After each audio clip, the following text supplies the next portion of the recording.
PPI looks just as ugly as CPI, and to Saeed's point, September PPI inflation unexpectedly rises to 2.2%, above expectations of 1.6%. Mm-hmm. This, according to the Kobayashi letter, the Twitter, now X page, which will be linked in the show notes. Core PPI inflation rose to 2.7%, above expectations of a whopping 2.3%. Yeah. This is the first jump in core PPI since April of 2022.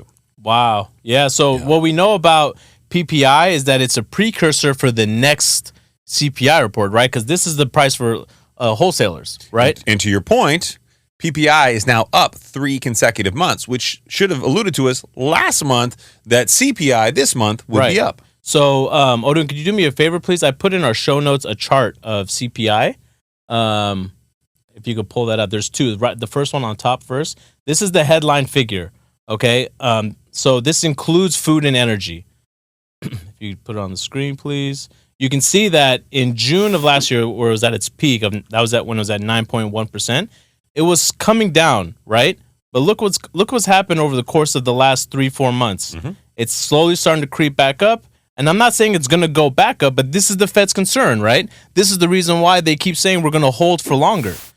And it's also the reason why we told people that in order for us to hit the target of 2 to 3% rate, rent and rent equivalent need to go down. Right. And they did come down this last month very slightly. It went from 7.3% last month to 7.2% this month. Now, this takes a long time. And we know this takes a long time because it operates off of existing contracts. The highest contributor to inflation CPI as of right now? Yeah. Rent. Yeah, rent, exactly. So, but if you take a look at this, we know that the Fed doesn't like to look at the headline inflation figure. They actually look at core inflation, which strips out food and energy. So, if you could pull up that next one, please, the one right beneath it.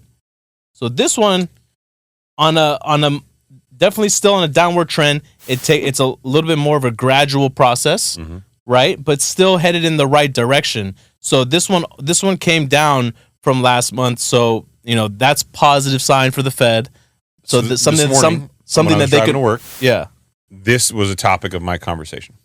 Oh, okay. And I was talking to a couple of bankers that I know pretty well that follow the same results that we do. And they were like, look, we're not worried that the Fed's going to move because we can see that the core price index, core inflation is still heading down.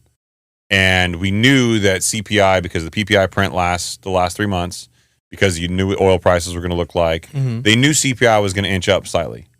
So they feel like the Fed is going to be happy with core inflation.